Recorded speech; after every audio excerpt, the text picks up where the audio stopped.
Hello दोस्तों, नमस्कार। सायंकाल का समय था। सभी पक्षी अपने अपने घोंसले में जा रहे थे।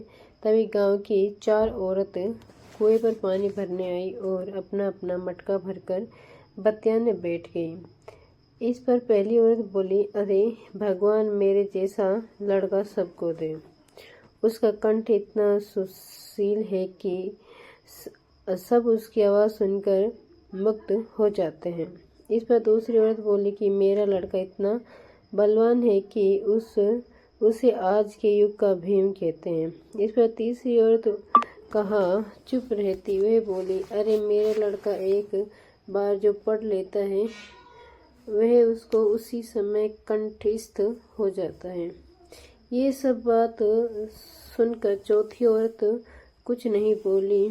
तो इतने में दूसरी औरत ने कहा, अरे बहन, आपका भी तो एक लड़का है ना, आप उसके बारे में कुछ नहीं बोलना चाहती हो?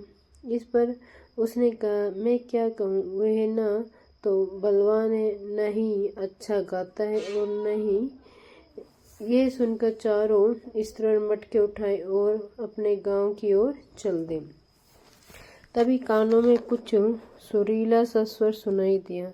पहली स्त्री ने कहा, देख मेरा पुत्र आ रहा है, वह इतना सुशील गा रहा है। पर उसने अपनी माँ की ओर नहीं देखा और उसके सामने से निकल गया।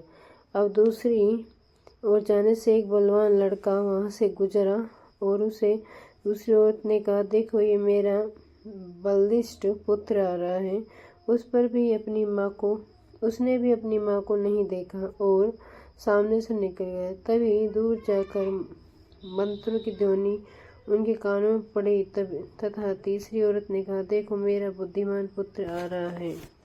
पर वह भी श्लोक करते हुए वहां से उन दोनों की भांति निकल गया। तभी वहां से एक और लड़का निकला। वह उस चौथी स्त्री का पुत्र था। वह अपनी माता के पास आया और माता के सर पर से पानी का घड़ा ले लिया और गांव की ओर निकल पड़ा। ये देख तीनों स्त्रियां चकित रह गई, मानो उनको सांप सूंघ गया हो। वे तीनों उसको आश्चर्य से देखने लगी। तभी वहां पर बैठी एक वृद्ध महिला ने कहा, देखो इसको कहते हैं सच्चा हीरा। अगर दोस्तों कहानी पसंद आई हो तो लाइक से सब्सक्राइब जरूर करें। सबसे पहला और सबसे बड़ा ज्ञान संसार का होता है, जो किसी और से नहीं बल्कि स्वयं हमारे माता पिता से प्राप्त होता है। फिर भले ही हमारे माता पिता शिक्षित हो या न हो, यह ज्ञान उनके अलावा दुनिया का कोई भी व्यक्ति नहीं दे सकता।